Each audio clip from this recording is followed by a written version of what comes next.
Et avec nous pour en parler, Stéphanie Durafour, bonjour, vous êtes la porte-parole d'Assurland. Alain Chrétien est également avec nous, le vice-président de l'AMF, qui est par ailleurs maire de Vesoul, bonjour. Et puis Cédric Fesch, qu'on va retrouver en direct de Saint-Cirq-en-Montagne, c'est une des communes sinistrées de l'Ardèche. Vous êtes aux côtés de Madame la maire de Saint-Cirq, Cédric, qui a elle-même été inondée, qui doit gérer les galères de ses habitants, de sa commune aussi.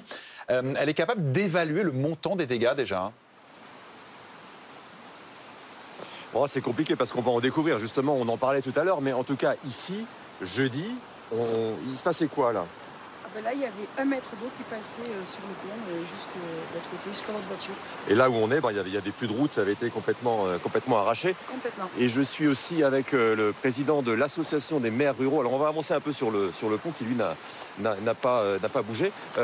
Qui va payer ça? Ça coûte combien, ça, et qui va payer? Alors ça coûte très cher déjà, et puis qui va payer, c'est forcément la collectivité qui va payer puisque ce sont ses ouvrages. C'est-à-dire les impôts là, des gens d'ici, les impôts de tout le monde, tous les Français, quoi. Les impôts de tous les Français, puisque la collectivité n'est pas assurée pour ses routes et ses ponts. Donc c'est elle qui va payer, et malheureusement c'est forcément de l'argent public qui en partie revient aux contribuables. Bon. Vous n'avez pas eu d'inondations à répétition, vous, mais cela dit, il y a 5 ans, il y a eu un séisme là au Teil, à quelques kilomètres d'ici.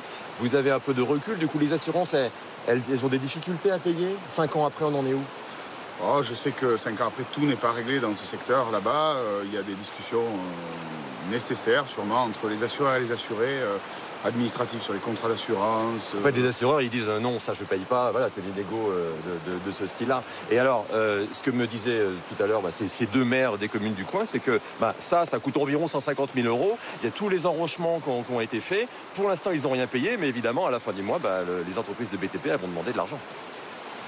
Stéphanie Durafour, pour qu'on comprenne bien, une commune peut ne pas assurer certaines parties de son territoire?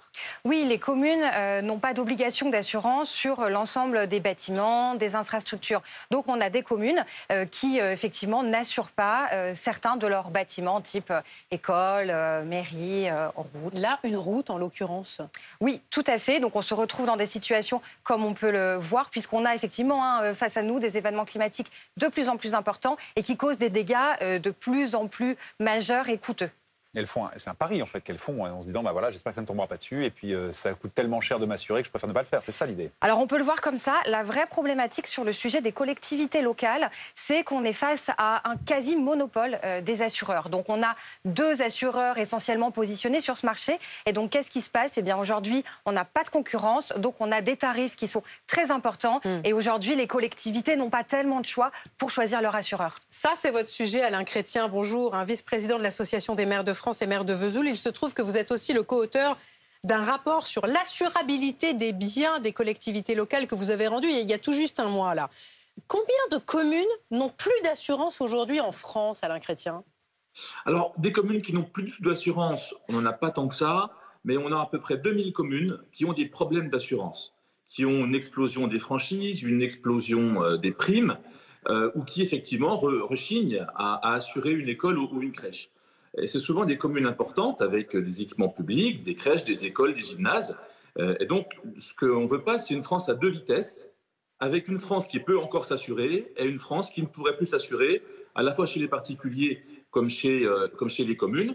Donc, on a fait des propositions avec Jean-Yves Dagès, l'ancien patron de Groupama, pour faire revenir les assureurs devant les collectivités, pour justement remettre un petit peu de concurrence, faire un peu baisser les prix, et puis surtout retrouver les assureurs qui acceptent d'assurer les différents équipements publics. Je note par ailleurs que généralement, on n'assure pas les ponts ni les ouvrages d'art, parce que là, ce serait beaucoup trop important. Et il existe le fonds Barnier, le fameux fonds Barnier, qui revient un petit peu dans les discussions aujourd'hui, et c'est de l'argent public censé justement financer les dommages qui sont causés aux collectivités.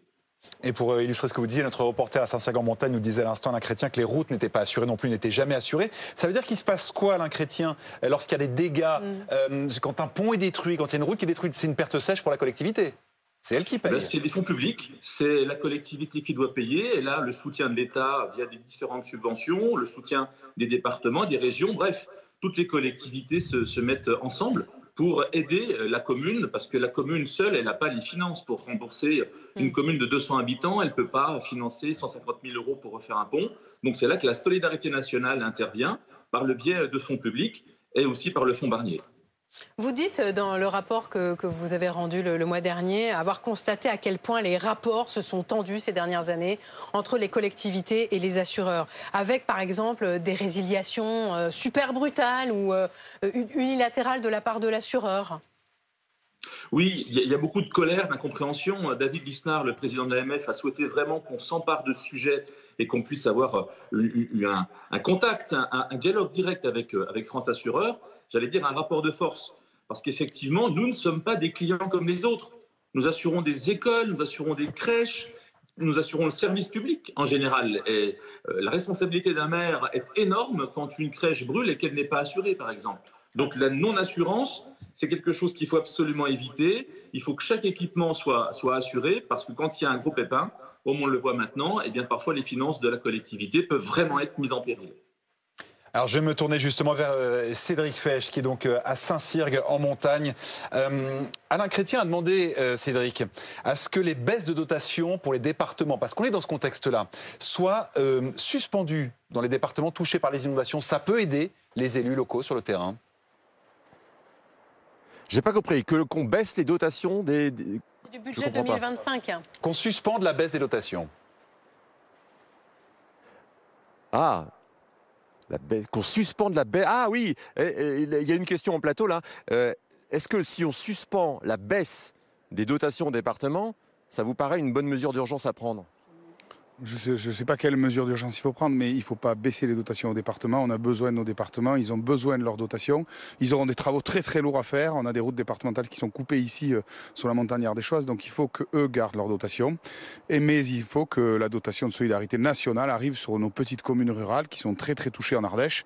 Et il faut absolument que ça arrive très très vite pour payer toutes ces factures. Et ce qu'ils attendent là, par exemple, c'est très rapidement, c'est mercredi, Conseil des ministres, et ils attendent évidemment que ce soit placé en catastrophe naturelle, ce qui permettra de débloquer des fonds et d'accélérer aussi les indemnisations des particuliers qui, eux, sont assurés. Stéphanie Durafour, vous dites aussi qu'il va falloir travailler un peu plus la culture du risque dans les collectivités locales, parce qu'il y a des mairies, il y a des communes qui sont surexposées au risque climatique et qui n'ont pas pris la mesure de ce risque aujourd'hui. Oui, effectivement. Aujourd'hui, on ne peut plus faire l'impasse sur cette culture du risque. On le voit bien, pour éviter justement d'avoir face à nous des coûts qui sont exorbitants et qui vont être de plus en plus importants. Il va falloir aller plus sur le terrain de la prévention et faire en sorte que les communes, mais comme les habitations des particuliers, soient plus adaptées à ce dérèglement climatique.